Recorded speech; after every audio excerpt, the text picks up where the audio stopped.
What it do, bedtime crew? Hey man, listen, today we got the most intriguing matchups in every division. These are the fights that I need to see either, next year or maybe the year after. Fights that I just want to know the answer who is going to win. So hopefully you get what I mean. I think you'll understand as we go. And I've got the graphic in front of me. You know, God rest the 30 years logo. I'm gonna have to make a new graphic for matchmaking videos in the future. But let's get straight into this shit, man. Starting off, flyweight division. This is a fight that I think got taken from us too soon. Okay, they made it too soon, and it ended kind of anticlimactically. All right, trust. All right, that's an Izzy bar right there. If you know, you know. All right.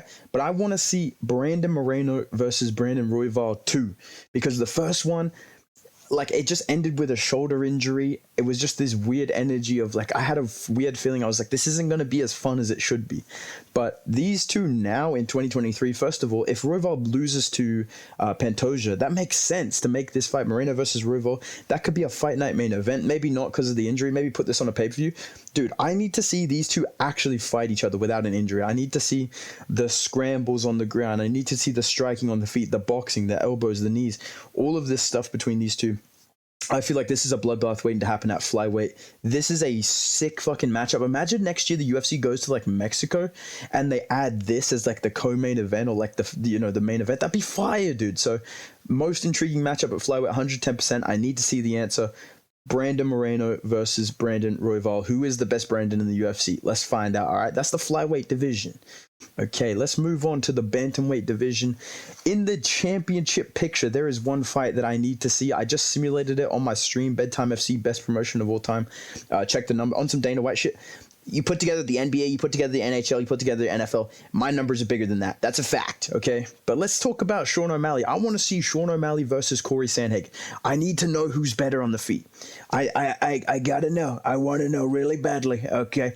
I want to see Sean O'Malley's boxing and his leg kicks versus Corey Sandhagen's dynamic kind of footwork, moving around, his leg kicks as well, his knees, his elbows, his wrestling as well, which I think makes this a very intriguing matchup to open up the striking. If Sandhagen was a pure striker, I'd be like, bro, O'Malley beats this guy. But because Sandhagen can wrestle and does wrestle, I think that adds a new layer to it. But at the same time, I can see O'Malley beating him. So I need to see these two fight. I feel like the rest of the matchups in the division, you're looking at O'Malley versus Merab. It's very clear either Merab's going to hold him against the fence or O'Malley's going to chin Merab because he's a worse version of Aljo, which I've changed my mind on. I do agree that now he is kind of like a poor man's Aljo. You know, I remember I used to clown Lucas Tracy for saying that, but that's kind of facts. He's kind of spitting facts, dude.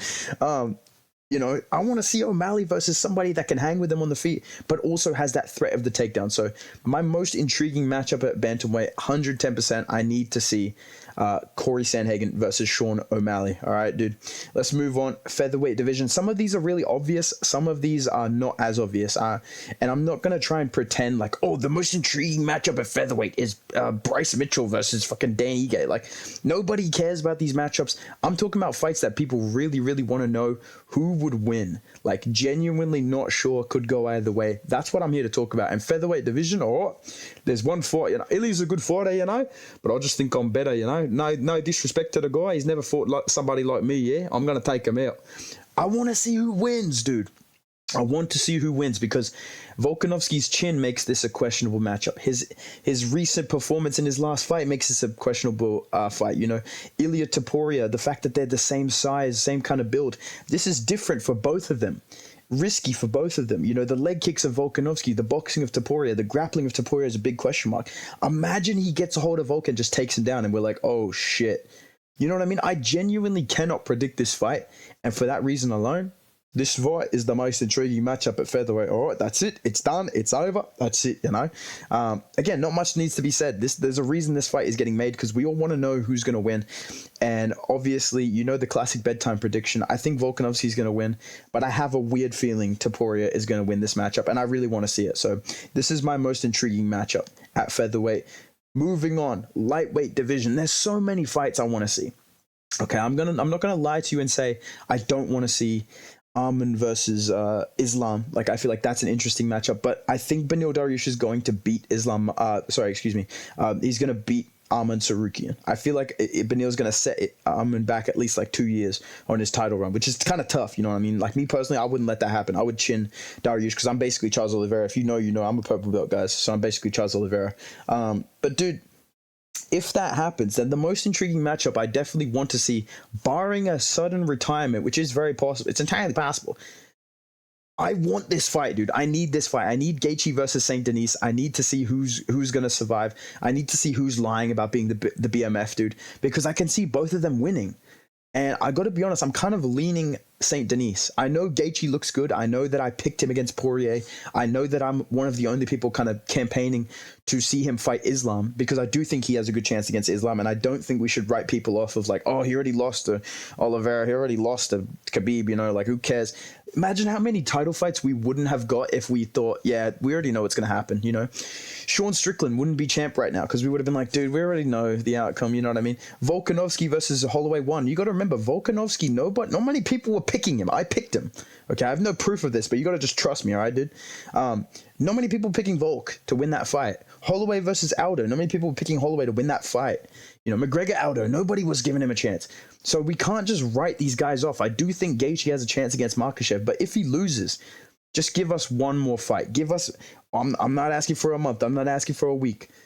I will ask you for one more day, okay? Dude, I just need to see this guy fucking fight Benoit Saint Denis, okay? That's all I want. That's it, all right? I'll give up the Bilal Muhammad title run that's going to happen. I'll give up the Curtis Blades title run that's going to happen in the leaked script of the UFC. If you know, you know.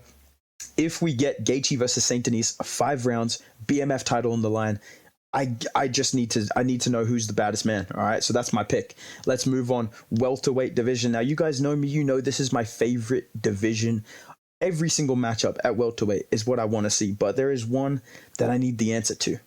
Who is the best pure striker at welterweight right now? I need to find out, and I hate to admit it, but I think this guy's in the conversation. I think Ian Gary's in the convo. I want to see him versus Wonderboy, because if he goes out there and he beats up Wonderboy, I'm going to be like, bro, this guy's going to win the belt.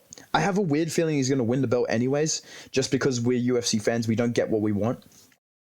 But if Wonderboy pieces him up, that's awesome. That's what we want, right? This is what we want. We need this. We want this. But there's a chance Gary could beat him with the age, with the frame that he has, the build that he has. Now, he does have T-Rex arms, which could help Wonderboy fuck him up on the feet. But again, I don't know. A lot of other matchups that you make in these divisions, you kind of already know the answer, or you think you know the answer. With these ones, it's even harder to predict because you genuinely don't know. If that makes sense. I feel like I just said the word no like 40 times, you know, but that's what I'm thinking of this matchup. I want to see Wonderboy versus Gary. Please put this on like UFC 300. MMA gods, if you're listening to me, it's me, your fallen soldier, you know, the man who can predict any fight, basically Charles Oliveira. Give me this fight, UFC 300, okay, dude? That's what we want in the welterweight division. Middleweight division, I need to see the biggest Chad at middleweight versus the biggest fake Chad at middleweight, dude, okay? I need Khamzat Chimaev against Dricus du Plessis because there is an equal chance that Khamzat Chimaev ragdolls Dricus du Plessis as there is that Dricus du Plessis randomly just chins Chimaev and, you know, closes his eyes and just swings the fences, catches Chimaev. The thing I love about this matchup as well that makes it so intriguing to me is because before he wins, Dricus du Plessis always loses. But Chimaev's most dangerous at the start of a fight. So we could be thinking Chimaev's going to win because he'll take down du Plessis, like get his back, pick him up, run him across the cage, get on his back, start choking him. Du Plessis, that's what he does every fight. He's losing and then he just suddenly wins and just mogs his opponent. So there's so many outcomes to this fight. I could not predict it. If you put a gun to my head, I'd be like, oh, I don't fucking know, dude. So I want to see this matchup. This is the most intriguing matchup. I think Strickland versus du Plessis is also very intriguing. I'm leaning du Plessis for I can just see him running in, randomly chinning Sean Strickland. And I think that'd be really funny if that happened, but I would love to see du Plessis versus Chimaev. I think this would be the craziest fight ever, especially that round 1, dude. Like, that would be a fucking crazy matchup. All right, dude. So that's my pick for middleweight. 2 more left. Middleweight division. Come on, man. I want to see Jiri Prohaska against Jamal Hill because I feel like we were robbed of this fight. Right? Obviously, Alex Pereira, Jamal Hill, he's going to fight Jamal Hill next. That's going to be an intriguing matchup. Win or lose, I want Jamahal Hill versus Yuri Prohaska. I want Jamahal Hill to fight him because I feel like these two are the most well-rounded light heavyweights. I feel like with Alex Pereira, there is that weird chance that he just gets chinned randomly by Jamahal Hill. There is that weird chance that Jamahal Hill just takes him down and just holds him down for 5 rounds. But with Yuri and Jamahal, it's like they're just going to scramble and beat the fuck out of each other. They're both quite evenly matched, in my opinion. I think Yuri has power on the feet the same way that Jamahal does. I think Jamahal Hill's technically better, but Yuri Prohaska is big, he's strong, he's also quite technically good. Underrated, I would say, especially in the grappling.